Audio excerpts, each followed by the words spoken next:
also believe that like human rights are important, same way are earth rights.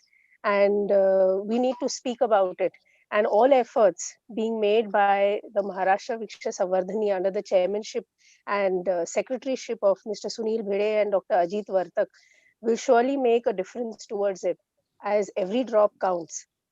The Earth Science Week was started in 1998 in the United States of America. In India, it began to be celebrated around 10 years ago, and around 8 years ago, the Maharashtra Vriksha Samvardhani started this week. For the inaugural lecture today, we have the very renowned Professor Jere Lipps from the University of California, Berkeley. To inaugurate this session, I invite our Honorable Vice Chancellor of the Savitribai Phule Pune University, Professor Dr. Nitin Karmarkar, himself a very renowned earth scientist who has years of experience behind him. Sir, I request you to do the honors. So if you can take on to the mic and inaugurate this Earth Science Week, we'll be all honored, sir. Somehow my video is at your control, like you'll have to, yeah. Yeah, just a minute. Yeah, okay. I'm there now. Very good morning to everyone, those who are participating from India, and good evening for those basically coming from the Western world, including Jerry. Indeed, it's a pleasure to, first of all, welcome you all for this wonderful event, the Earth Week 2020. And basically, as has been pointed out by the my first speaker, how the Earth impacts everything on the Earth, sort of, which includes obviously many things on which Jere would deliberate more on. It's a indeed pleasure to welcome Jere Lipps, one of the renowned geologists, a paleontologist, a climatologist from University of California, Berkeley. In fact, he has been to Pune a couple of times, and the last visit was sometime in the month of October. And then during the pandemic, in fact, we had a webinar series at the university wherein he again was the first speaker. So indeed, Jerry is not new to the Indian geological community. He's a wonderful speaker, has a humongous experience, basically been to Antarctica, Arctic, various different places, and he has a love and care for this planet Earth. And from that point of view, perhaps he's the person who should have been the first speaker, and he is there as a first speaker. This entire event, for which would be for 7 weeks, 7 days, is been organized by Maharashtra Vruksha Samvardhini under the leadership of obviously Bide and my fellow good friend Vartak sir. And they've been doing wonderful activities basically. In many of those activities, I've been a participant, and actually the work that they are doing, one needs to participate in every activity they're doing as such. You all are aware, I'm going to make a small announcement. One of the paleontologists from the Department of Geology, University of Pune, Professor V.G. Fansalkar, who passed away in the month of January this year. In fact, he was my teacher who taught me basically paleontology, stratigraphy, and partially sedimentology, various different aspects of paleontology, whether it is vertebrate or invertebrate or micropaleontology as well. So to commemorate basically his work in the area of geology, especially the fellow friends and his own student to a great extent are have created or rather gathered a fund through which they would be sponsoring one student for his MSc dissertation, and amount worth about 40,000 would be provided every year as such. So this is a good announcement to basically recognize the work that has been done by Professor Pansalkar. It's a pleasure for me to make the announcement during this very important, I would say, Earth Week. And on the very beginning part of this, I'm making this announcement. So it's been a pleasure to be part of this Maharashtra Vruksha Samvardhini, and I'm happy that for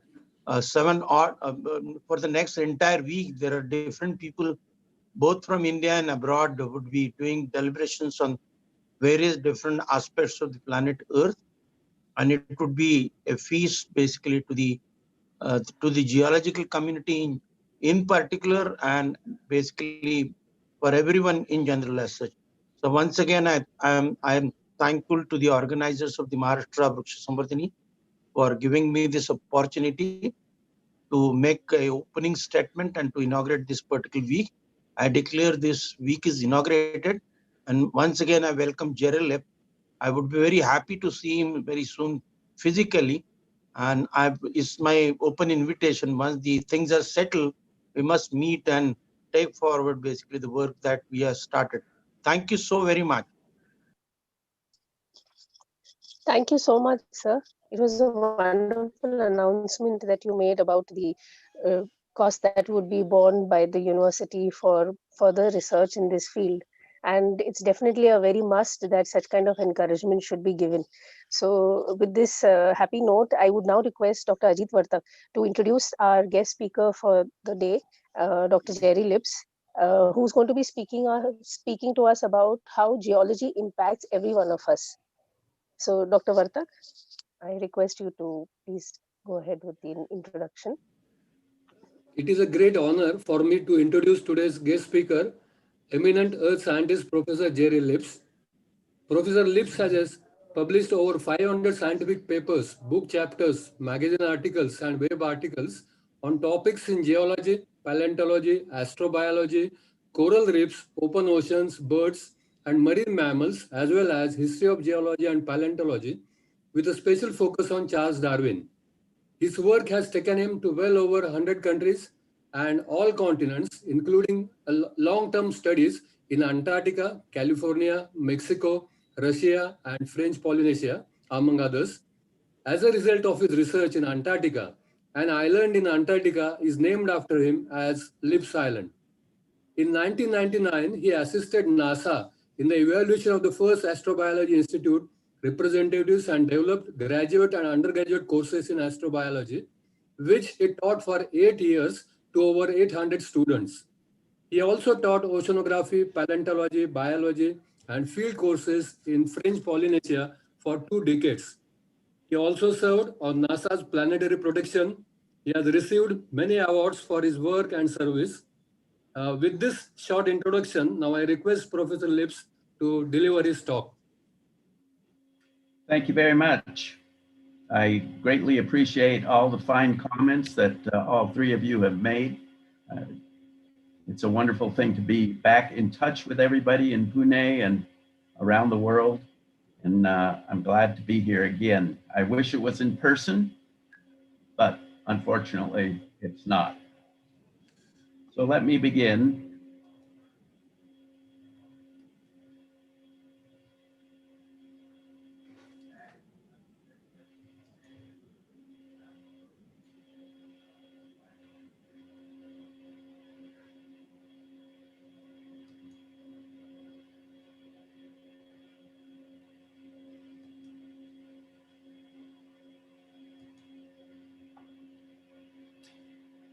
Okay, so here we have a famous picture of the Earth from the lunar landing module as they were taking off or circling the moon.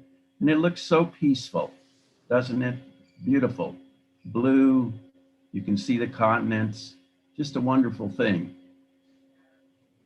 But of course, we know that for the past 2,000 years, there's only been 1 or 2 years where humans were not at war with one another. Many years we've had pandemics, much like the one that we're all going through that's so horrible. And the Earth itself causes us some problems. And so what I'd like to do with this talk today,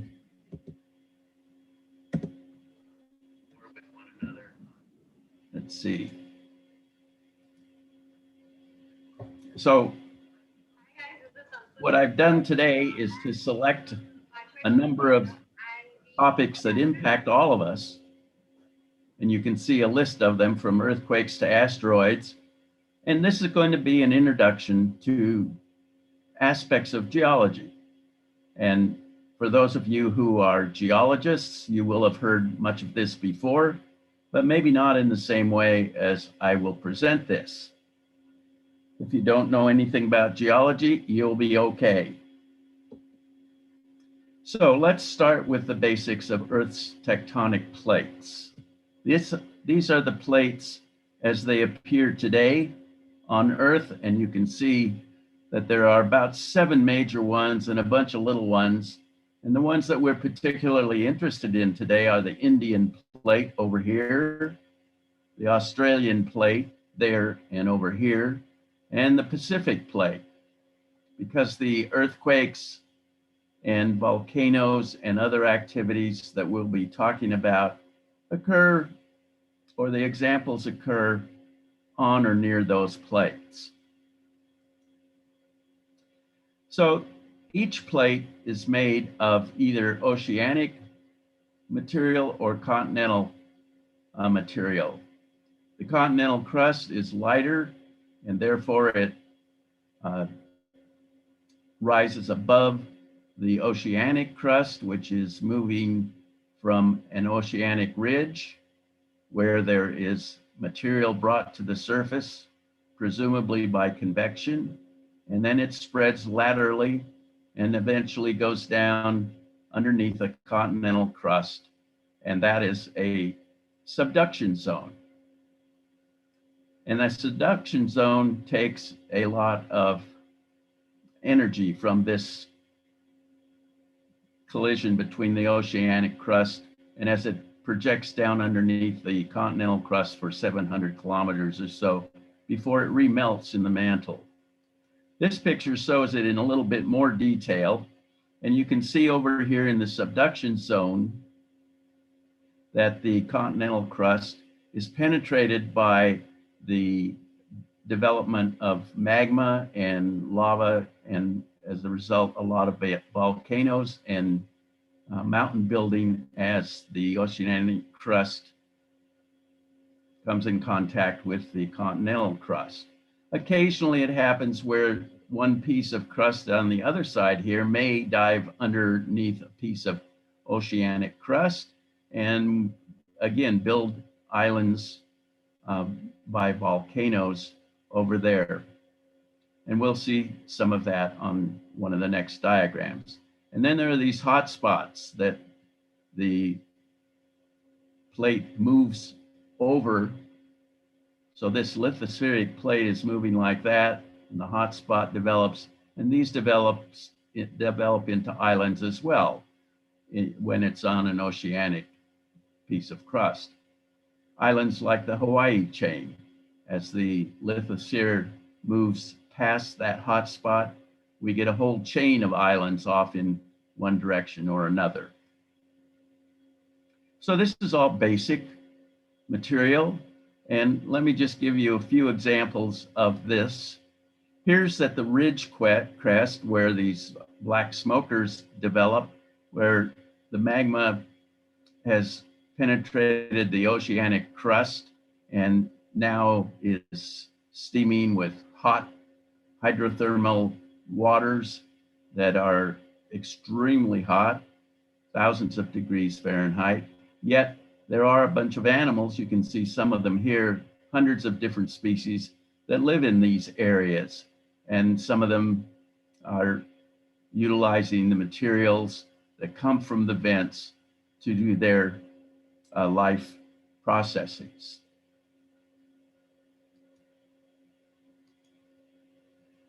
This is a diagram of the Earth starting around 720 million years ago. And the Earth has gone through many different positions of the continental pieces. It's pretty hard to tell which pieces go where. Here's North America over here. That's Australia. This is a piece that's got some different parts on it. But we'll see these develop as we move through this period of time. I want to show it to you very rapidly here to give you an idea of what it looks like. So starting back 720 million years, we very rapidly go through this up to the present day time. So now let's take a look at it back at 730 million years or so. And you can see a completely different arrangement of the continents. There's one giant ocean, and all the continents are more or less arranged along the equator, with exception of a few down in the southern hemisphere. And some of them are pretty hard to recognize at the moment, but we'll see them. Whoops, sorry about that. It's tricky. Got to get this thing right there. So here's at 680 million years, pretty much the same sort of configuration, but things moving around in different ways. 620 million years, 530 million years, and now you can see North America coming out, pieces that will eventually become Europe. And over here are the modern day continents. Here's the tip of South America, and it's in there. You can see, I think this is India. Australia is in here somewhere, and Antarctica. But they really don't have their modern day shapes. So at 480 million years ago, North America lies now on the equator. Here's India over here. Australia's moved over there. These are pieces that will be eventually incorporated into Asia. These pieces eventually into Europe. And then here's South America and the rest of the islands over there. So this configuration held for another 100 million years or so. And now you can see again, here's Australia, there's India, this side. This down here is Antarctica, there's North America. These pieces will become Europe, and these will become Asia. So around 300 million years, all the continents are beginning to group together again into what we will know as Pangea.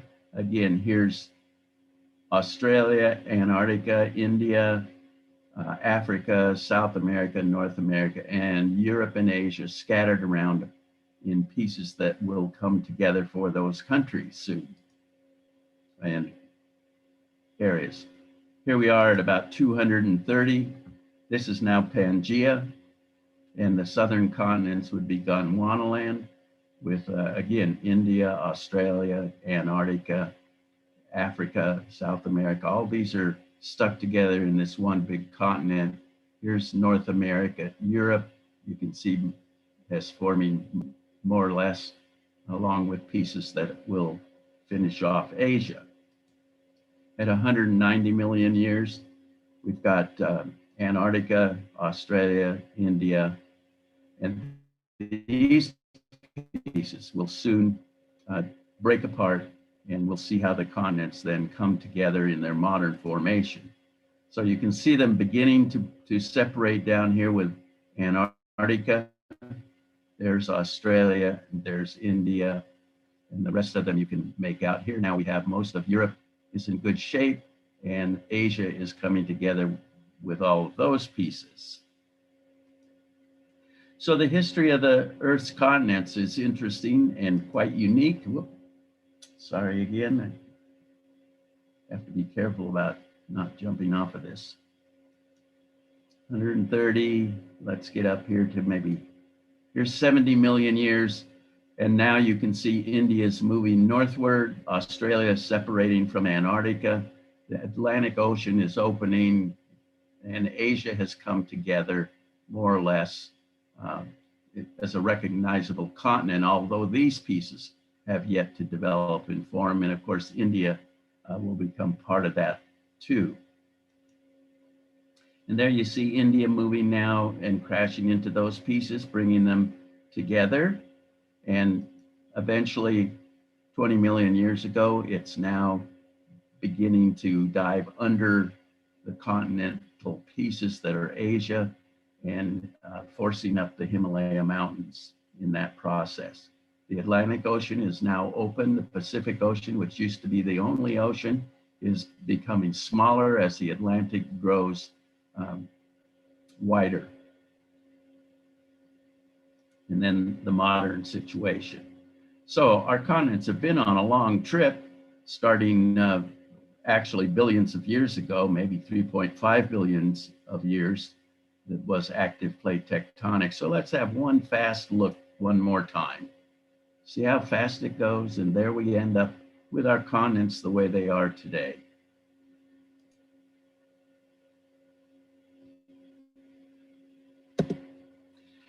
So with those continents assembled in that fashion, we can look at the subduction zones around the Pacific Ocean through this region of activity and across the Himalayas and into these converging places. And this shows you the earthquakes that have been recorded over a short period of time. If we were looking at all the earthquakes, it would be just a huge mess.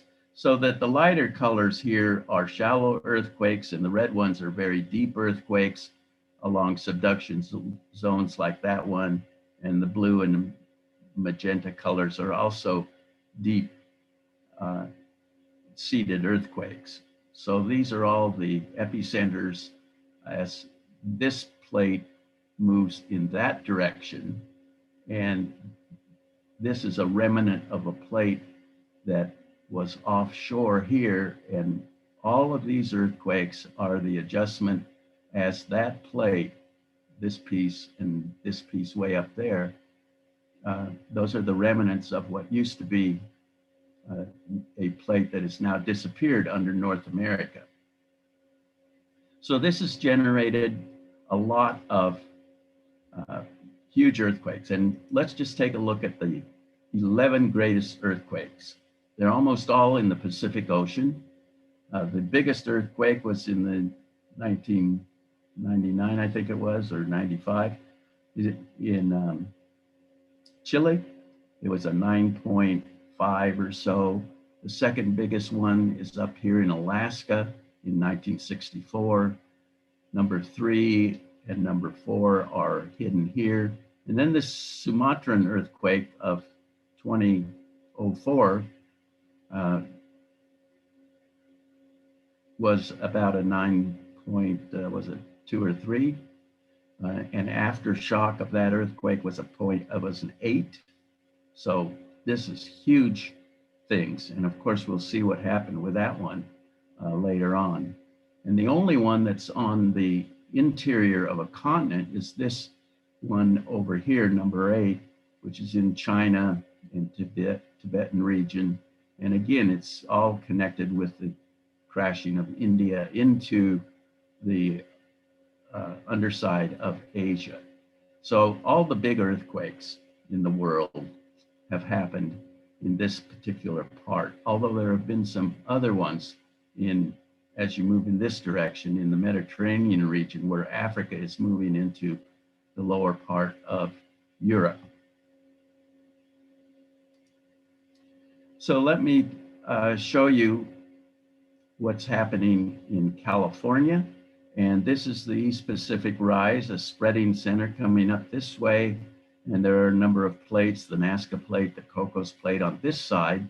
And there is a plate that has disappeared underneath the continent, so that the spreading center goes up the Gulf of California to this spot over here, and then passes into California itself along the San Andreas Fault, which I'm following there.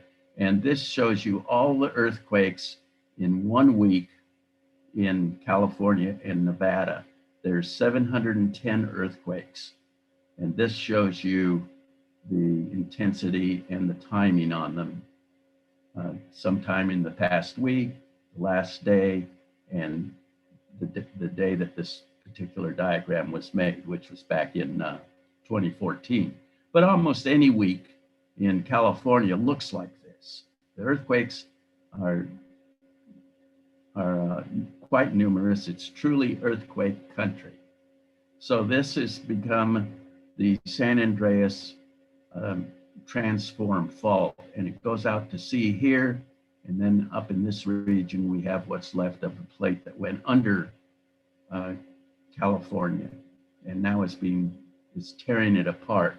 So everything on this side is moving northwest relative to the other side, which the absolute motions are all to the northwest here, but relatively this is southeast trending on that side.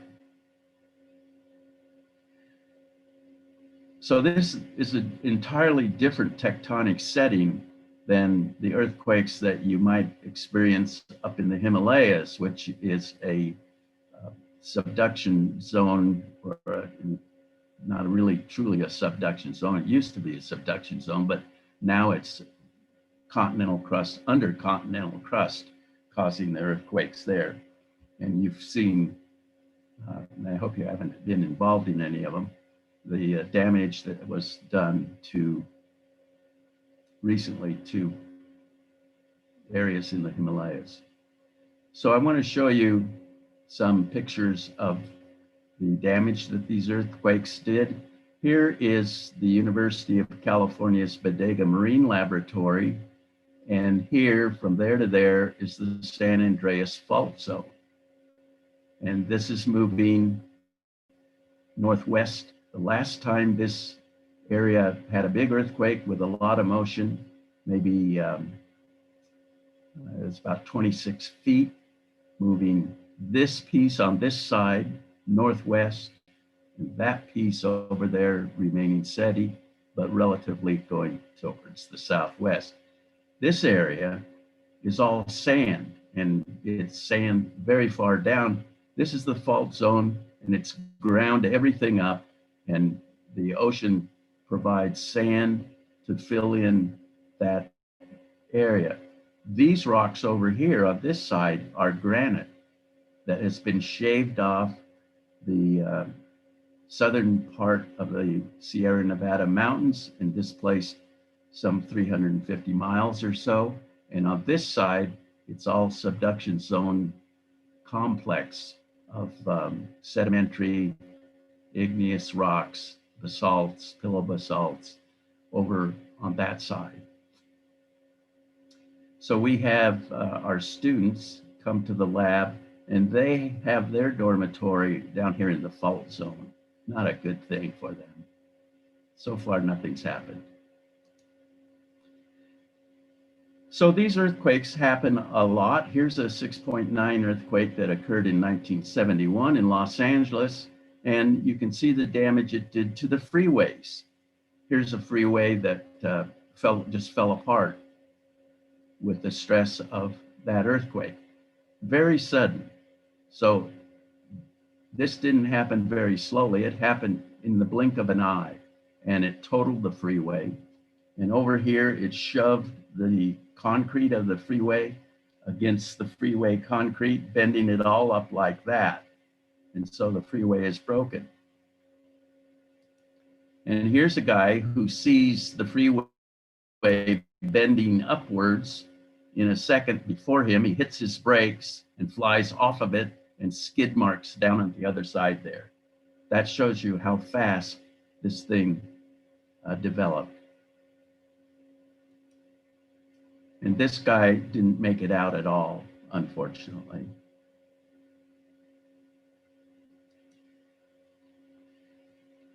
Now this is the Olive View Hospital.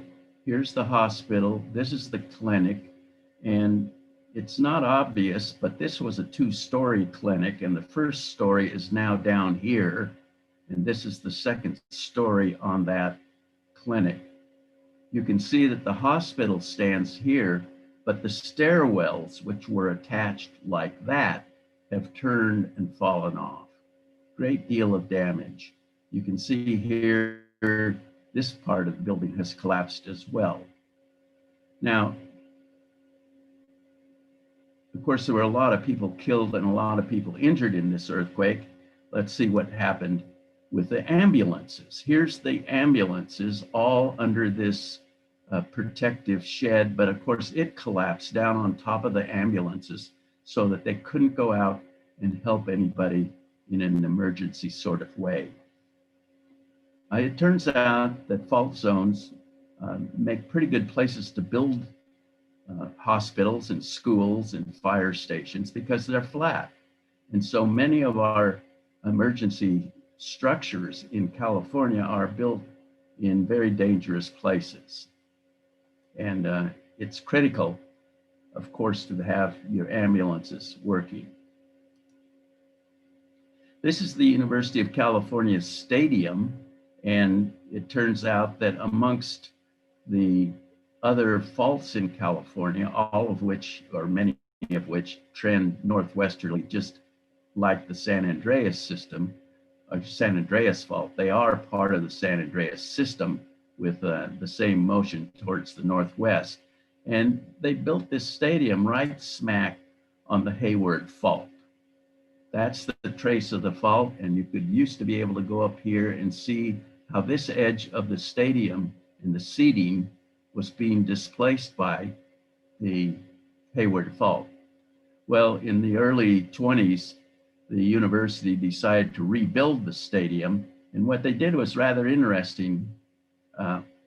They couldn't rebuild it across the fault like this was done, so they laid down some special big blankets of plastic that are now underneath the stadium, so that when the fault moves, when this side goes in that direction, then the land will slip underneath the plastic and will not disturb the new stadium, which has been rebuilt.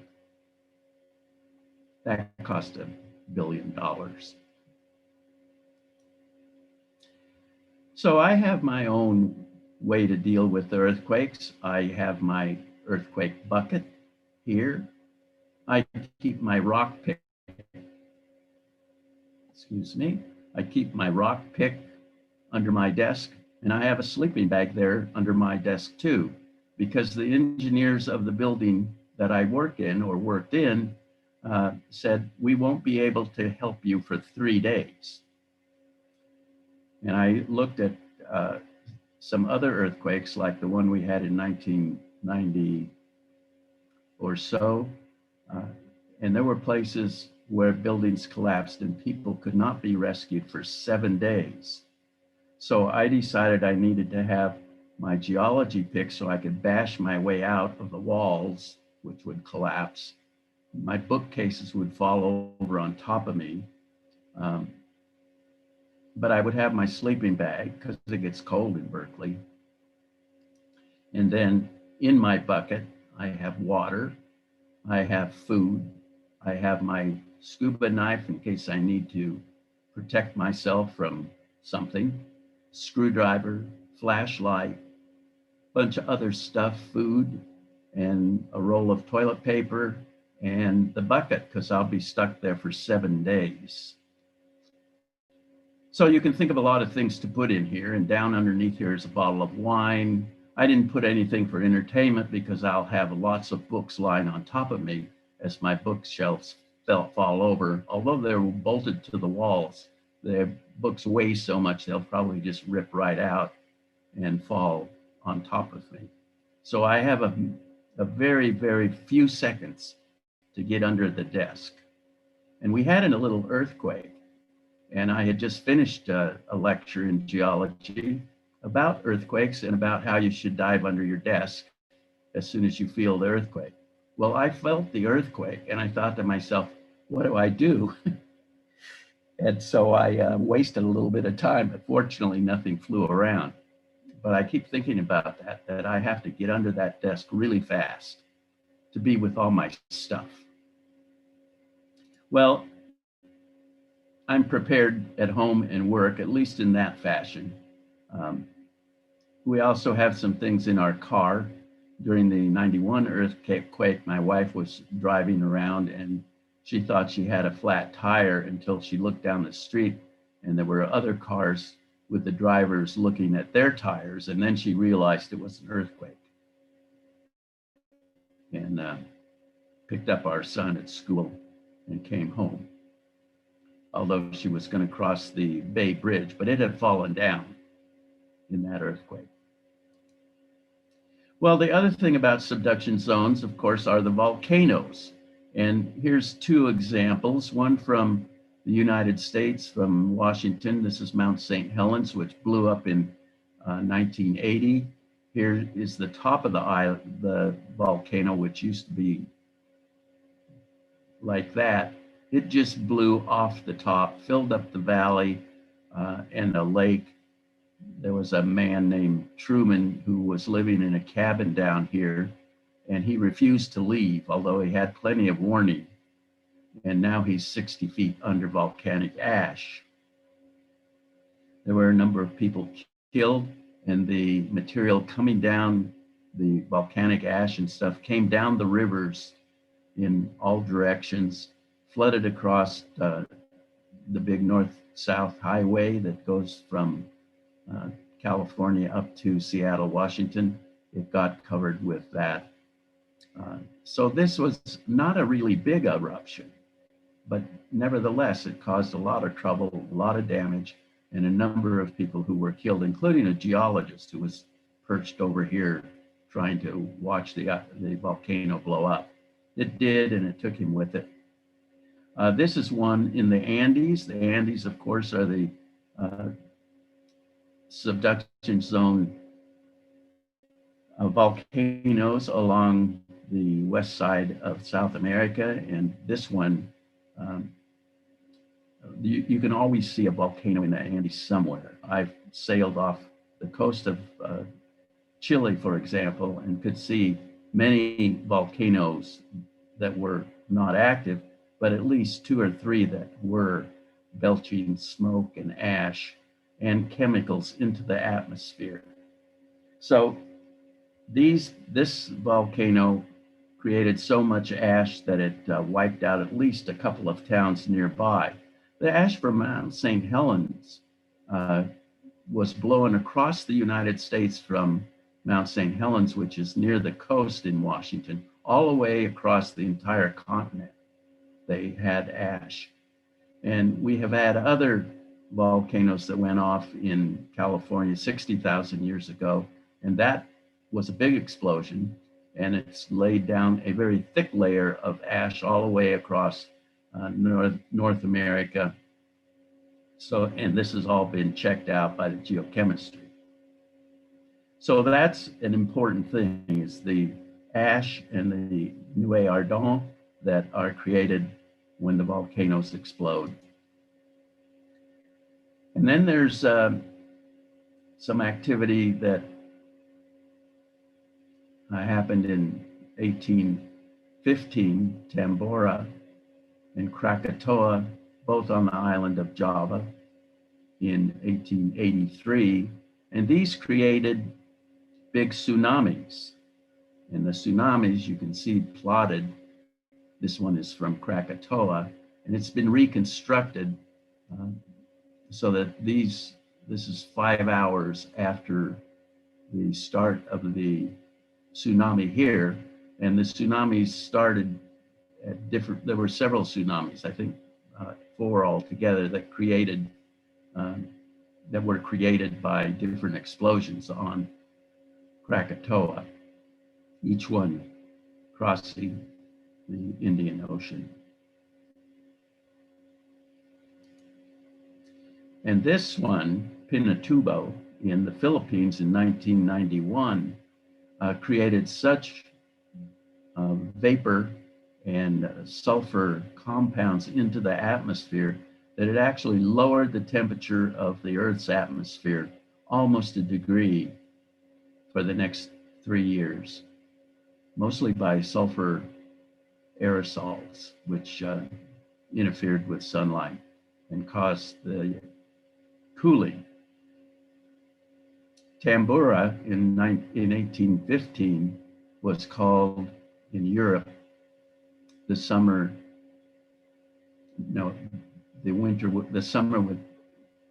that was like a winter, because it was so cold, and it resulted in crop failure.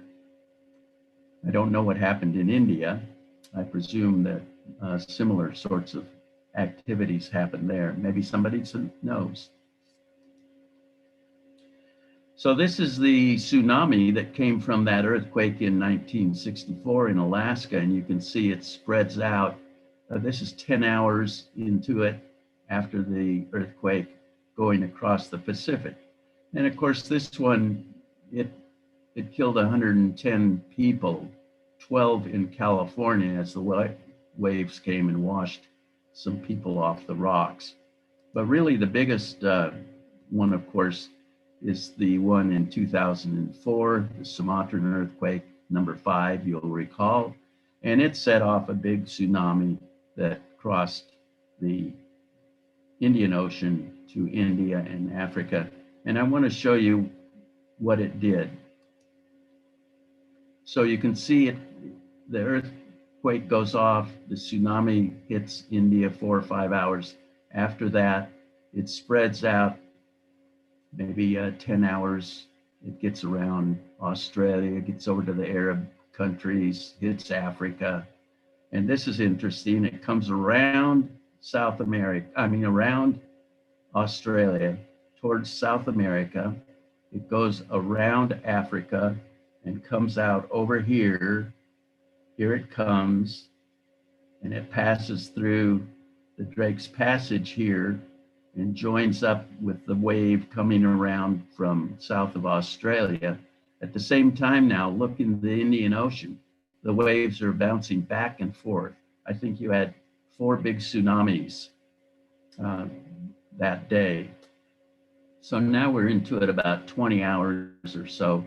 The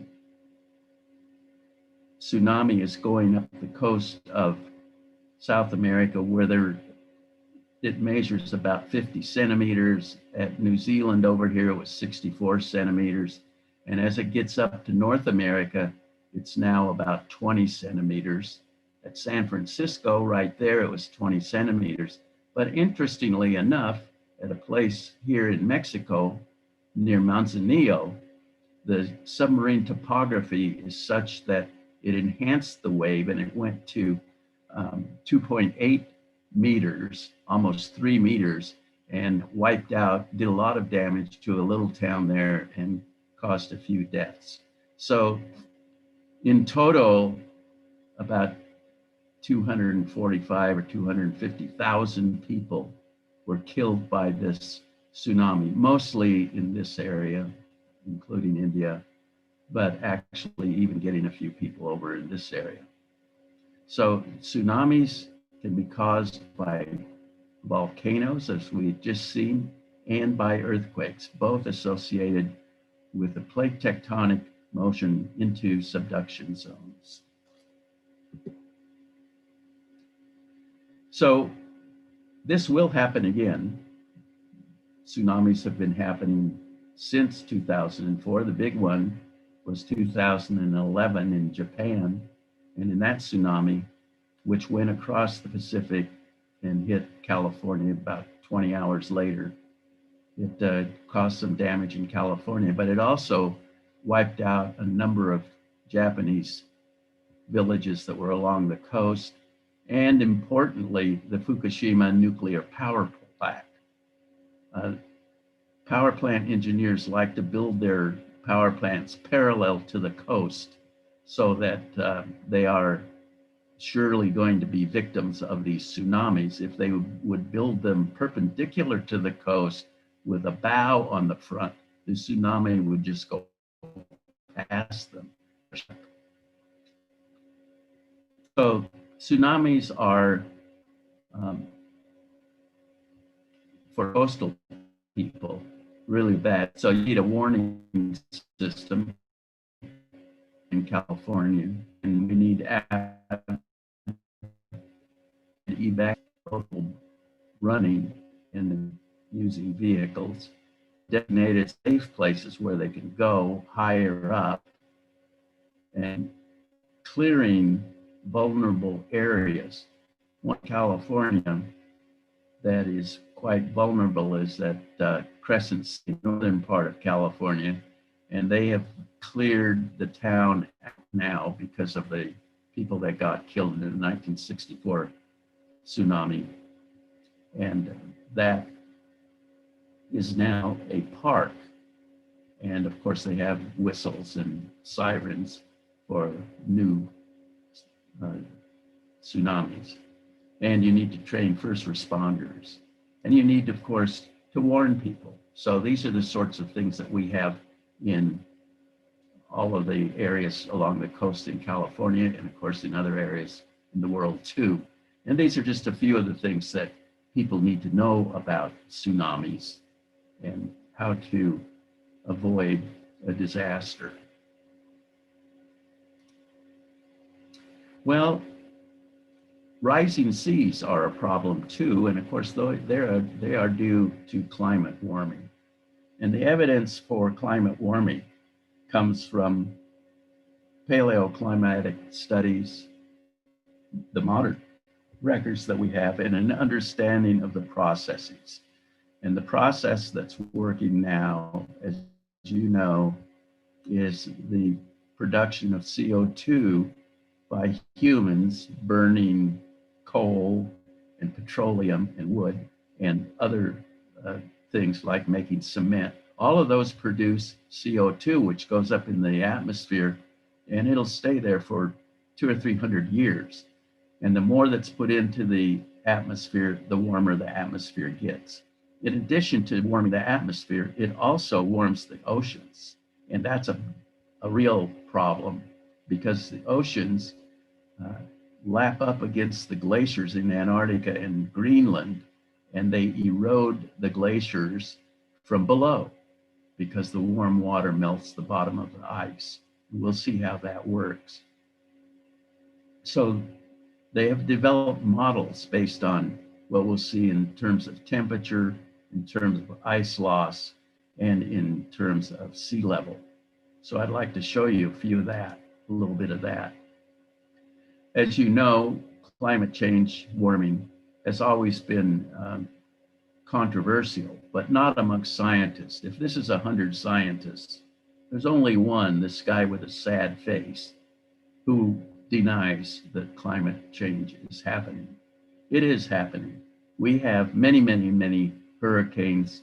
There's one hitting our state of Louisiana as we speak, and it's the fourth one that has hit that part of America. You've had a couple of cyclones hit India. So this is a worldwide phenomena, and flooding is a huge problem, of course. And for us, and I think India too, the vegetation and trees in our forests are so dry that now they burn almost instantaneously. So we don't have forest fires anymore. We have mega fires. These mega fires burn at temperatures up to 2,000 degrees Fahrenheit, whatever that would be in centigrade. And they're fast moving.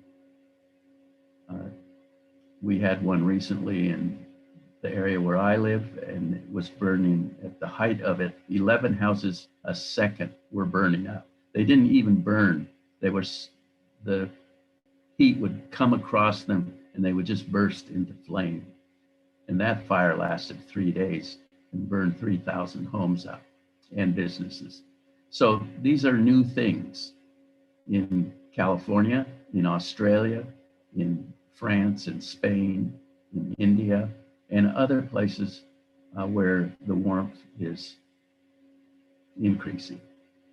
But I want to talk in particular about ice and how the sea rising is going to affect that. So here's the temperature regime from the last 66 million years, starting in the end of the Cretaceous. It's pretty warm. It cools off a bit into the Oligocene, warms up into the Miocene, and then it starts a descent to lower and lower temperatures, indicated down here at the bottom of this graph, measured by oxygen isotopes. So the refrigeration of the Earth begins at about 13 million years with ice covering the entire Antarctic, for example. There were, even back at this period of time, Antarctic glaciers, but they didn't form a mass of ice that capped the entire continent. That began to happen 13,000 years ago, and it now is 13,000 feet thick at South Pole, and that's even thicker than it is above sea level.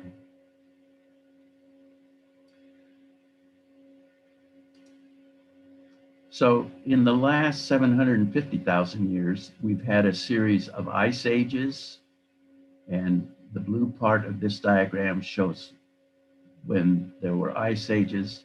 The reddish parts are warm periods, and it's plotted against sea level on this side, and the changes in oxygen isotope values on this side, so that warmer times are up here. So this is warm. They call those interglacials. These are glacials. And the last interglacial before the present one here was 120,000 years ago, and it melted enough ice in Antarctica and Greenland so that sea levels rose 8 meters. And then it went back into a glacial period, and at about 20,000 years to 18,000 years, it had dropped to cold temperatures, but also sea level had dropped 120 meters almost. And then it came back, and here we are at the modern situation. So the question is, will we go back into an interglacial like this one with an increase in sea level? And just a slight increase of a meter or a meter and a half would displace 120 million people in the world. More than that displaces even more people. Of course, you can plan for this because it's going to happen slowly. So here's the same thing. This is a diagram that comes from a paper in 1971. We knew all about this a long time ago. Here's the last interglacial at 125,000 years ago. It gets cooler with a few bumps. And then here's the last glacial, and there's that climb up from 13,000 years ago to the modern time, right there. In 1971, the author of this diagram knew about carbon dioxide and how carbon dioxide would create what he calls a super interglacial. In other words, this would peak out at higher temperatures than this one and at higher sea levels. And then it would go back into this Milankovitch kind of cycling. That's probably not going to happen, because once you get up in here with enough heat, it overwhelms the Milankovitch cycling, which has been a permanent feature of the Earth for hundreds of millions of years. So we'll probably not turn back down, but continue on in that direction.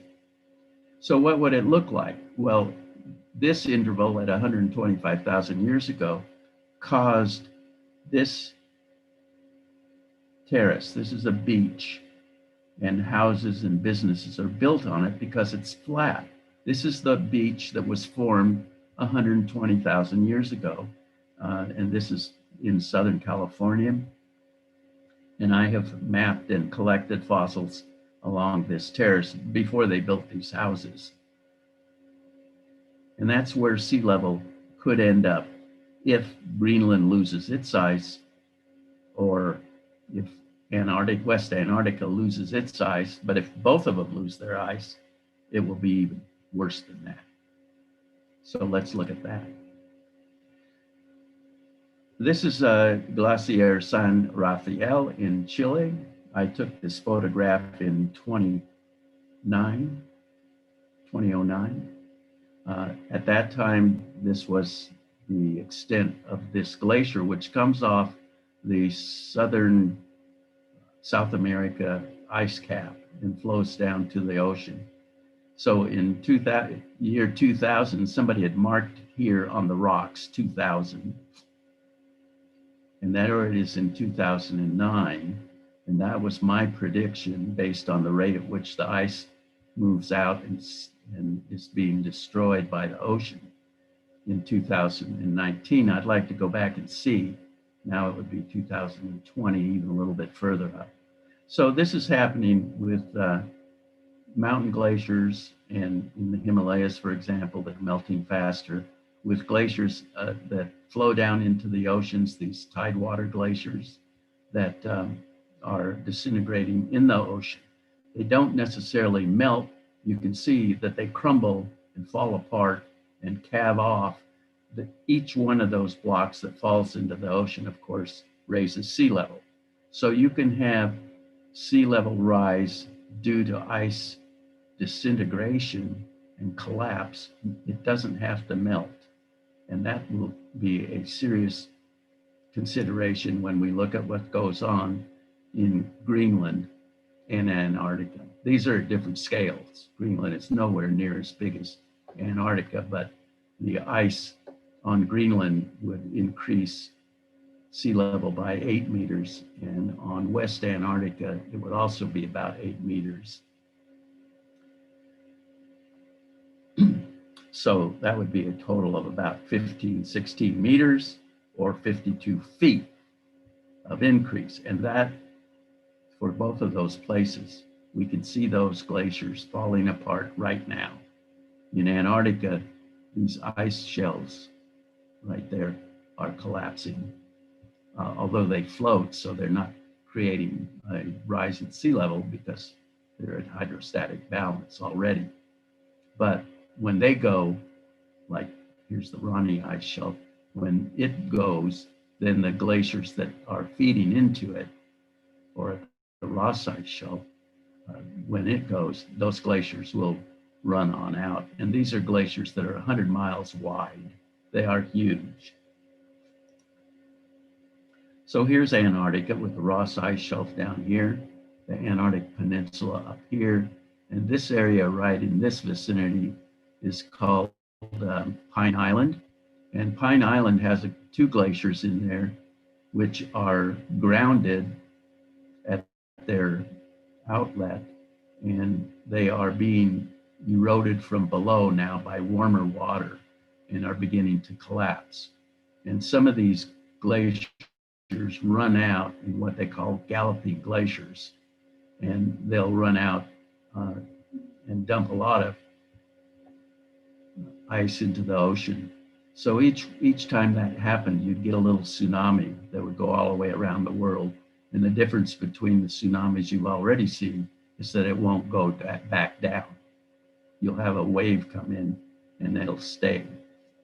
So East Antarctica and West Antarctica are two different regions. East Antarctica is more stable. West Antarctica, because you can see the heating of it by this color. And East Antarctica is more stable because it's cooler and the ice is thicker. South Pole is there, Vostok Station, the Russian sat, is over here. And these are where they take the ice cores that we've recorded. So how big is Antarctica? Well, there's India on Antarctica at the same scale. And Antarctica is 3 times as big as India. And it's 1.5 times bigger than the United States. That is a lot of ice. So what's the prediction for possible sea level changes? Well, when you warm sea level, when you warm the oceans, it expands. So there'll be some expansion due to warming alone. And that would be about 1.4 meters by the year 2100 in 80 years. If Greenland, all of it disintegrated, would be 8 meters, probably sometime before 2100, at least some of the ice The same situation for West Antarctic ice. If it collapsed 8 meters, probably sooner than 2100, because it's happening for both places now. East Antarctica, as I said, is very stable. It's got about 80 meters of water stored, and it won't collapse for probably 200 to 300 years. But if it keeps warming up, it'll go too, and sea level will rise significantly. And what's at stake? Well, in the United States, it's Los Angeles, San Diego, San Francisco, New York, Miami, Florida altogether, New Orleans, all the big cities around the coast of North America. In India, Mumbai will be underwater shortly, I guess, and all the other big cities that are close to, within 8 meters of sea level, present sea level. And that's a lot of people. I know, because I sat in one of these restaurants over here and looked out at this, and there are hundreds and hundreds of people, as you guys know, walking along and living their lives in Mumbai.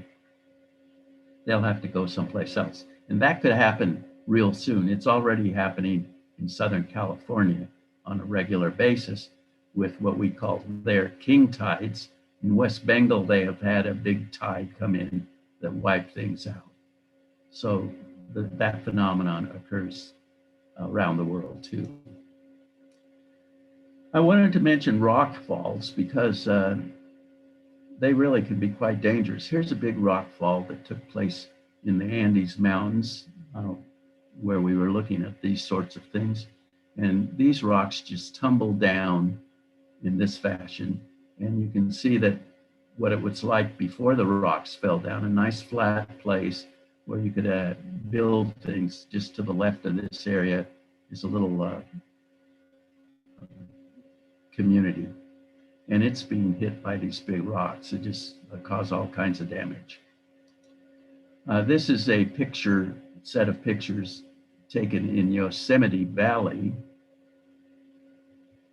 And you can see there I am sitting on a wall, and if you look back from there, you can see Yosemite Valley. It's a U-shaped valley because it was carved by glaciers.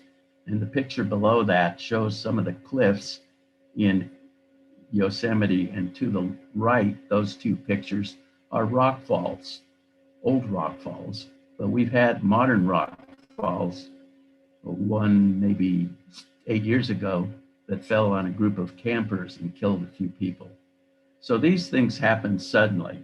And the picture at the far right on the bottom is in the Grand Canyon, and where a chunk of rock just fell from up there down, bringing out all sorts of stuff, and caused a big deposit of rocks down there. But you can see that that's been happening all along. In fact, the carving of the canyon may be more due to rock falls than the erosion of the river itself. The river will erode this stuff, but then it becomes unstable and more rocks fall down and get carried away too. And lastly, I want to take a look at asteroid impacts. This is the moon, as you can tell, and you can see that there are huge impact craters on it. These are huge, huge impact craters. And on top of those are younger ones. You can see the striae and the ejecta blanket on the edge of these craters. And this is a planetary body that has had no tectonic activity to speak of its own for 4.5 billion years. And this is the accumulation of material by asteroid and meteorite impacts that we see when we see all these impact craters, some huge, huge ones. And we see that on almost any body in the solar system that is solid. Here's a lunar crater, a big one. This is probably 1,000 meters across. You can see the ejecta blanket. You can see the rays of stuff that's thrown out. But if you look at this astronaut, you can see behind him, there's a meteor crater. Here's a big meteor crater. Here's some little meteor craters. And here's an electron scanning microscope picture of a little spherule. And even the spherule has impact craters in it.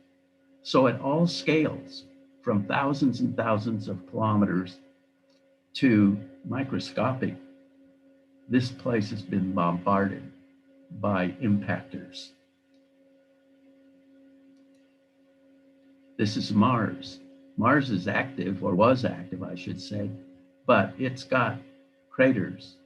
And those craters were established before when Mars used to have water on it. You can see that this was a flowing structure here. And this crater created a calming period for the flow behind it, and material was deposited there. So these craters are quite old because probably more than 3.5 billion years. That's the estimate of when the water disappeared and when the volcanoes on Mars died out. Well, they're not all real old. Here's one that formed between July 2010 and May 2012. And a small meteorite in a sand dune area, you can see the sand dunes there, for example, and hit the surface, creating an impact crater several meters wide. And then all these rays are stuff that's splashed out. And then the ejecta blanket is the stuff around the edges. So even today, these things are happening.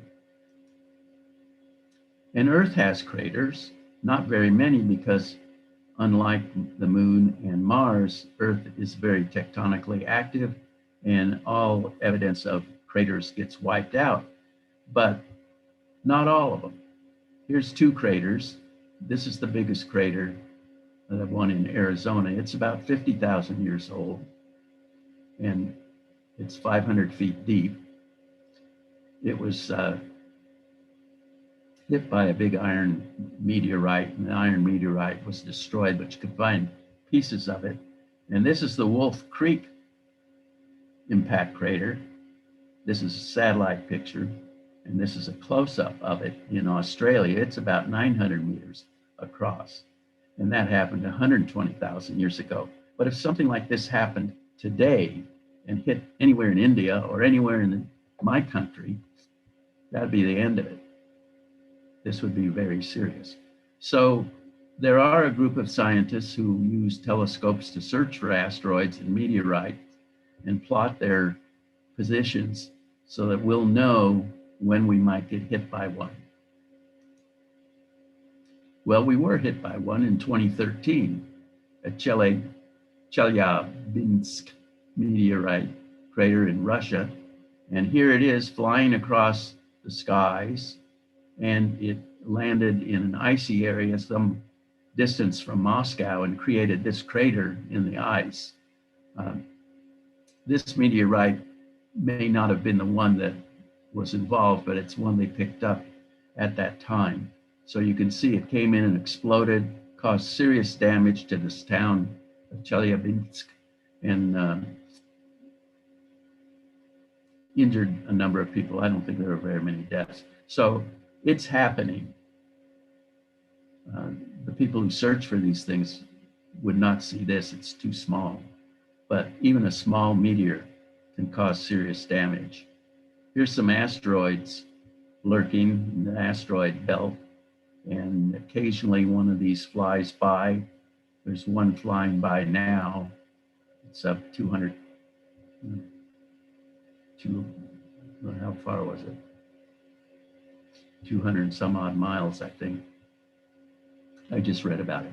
Anyway, here's 3 different asteroids, any one of which would be the end of us. And of course, the asteroid impact at the end of the Cretaceous period seems to have wiped out the dinosaurs. but you know that story. This is what might be in our future. So with that, I thank you very much. Take care, be careful, have a good time with your geology. And I want to thank Sunil B and Ajit Vartak, and to the organizers. They helped me, and to the organizers of this whole thing. And you are welcome to contact me at any time at my email address down here. Well, I've enjoyed delivering this talk to you. It's always fun to do it by Zoom. I have no idea if anybody's out there, but it is interesting, and I hope you've been able to see the pictures, maybe even more clearly than in a lecture auditorium. Thank you.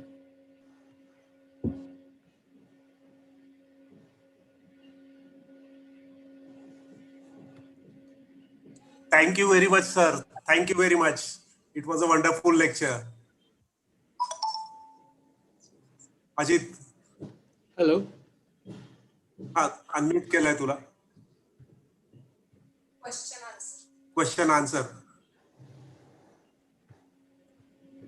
If anybody has any questions, you can ask in chat mode. I'll read out those questions and Lipps sir will answer.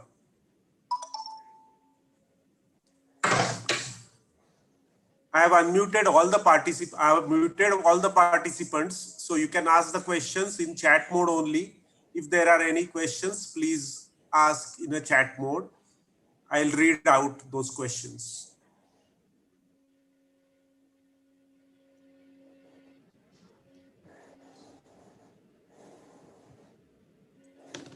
Sir, is there any specific mechanism in India which monitors all these events, all these geological, say, asteroids, or is there a central monitoring authority for all these things?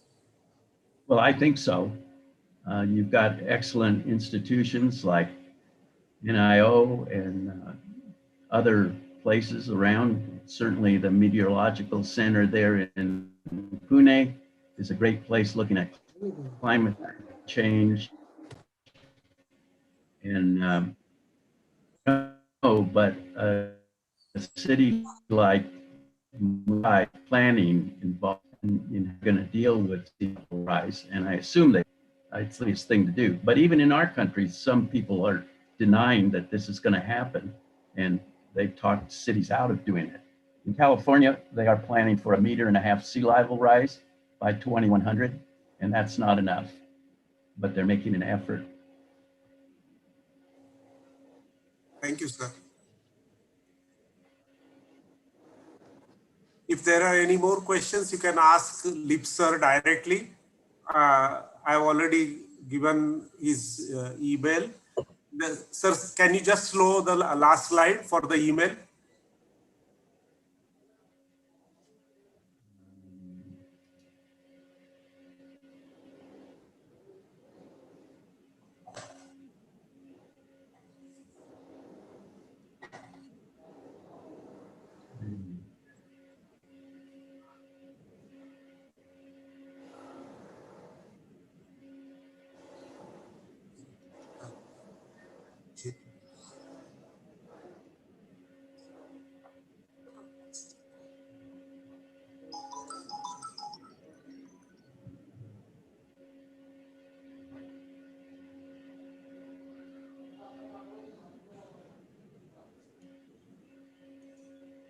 You want to see that slide?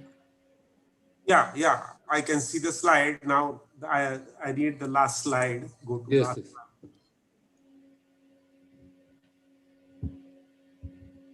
Whoops.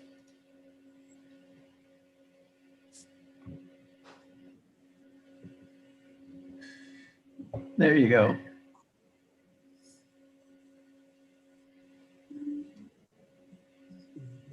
One earlier.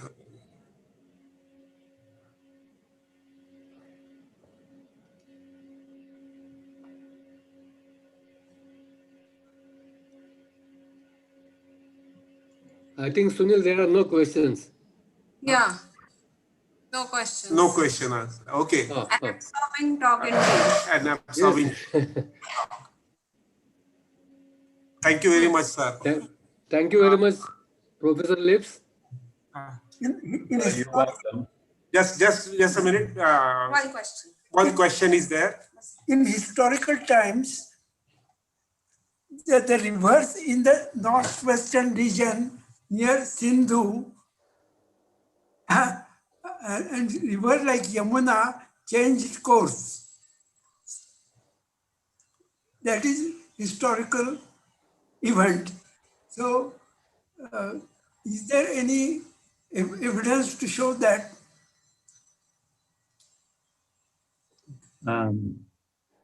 The melting of the glaciers changed the course of the river, and is there any similar evidence for Himalayan rivers originating in Himalayas changing the course? Yeah, I don't know. Yeah. Okay, sir. Okay. Thank you, sir. Thank you, sir. Glaciers in my own country are not my business. Ajit. I think, Jerry, thank you very much. And we'll, as Karmakar sir told, that we look forward to you to be in India, and people will be definitely interested to hear your talks on different aspects of geology. So I think Sunil will.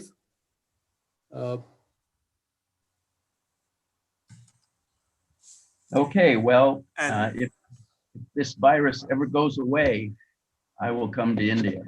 Yes. Sir, we are looking forward to it. We are looking forward for IGC also. You are coming for IGC also. We know that in August you are coming. You have already planned your visit in August. So we are looking forward to that visit also. Udyaचं lecture पण सांगा. Tomorrow we'll have a lecture by Mr. Arvind Auti. He will be talking about, as you can see in the invitation card, about atomic minerals, their resources and nuclear power program. He was working in the atomic mineral division for more than 35 years. So he has got a very long experience in this field. So that will be a very interesting thing to know about atomic or nuclear power program of our country. So we'll be meeting tomorrow at 6 p.m., not morning. So tomorrow we'll be meeting at 6 p.m. And same way, we'll have lecture on Zoom and link will be provided to you. At the same time, you can watch on our YouTube channel also, Mission Devrai. So we'll be meeting tomorrow, 6 p.m. tomorrow. Okay. So I think we'll stop, Sunil. We'll end the meeting. Okay, thank you again. It looks like a great program.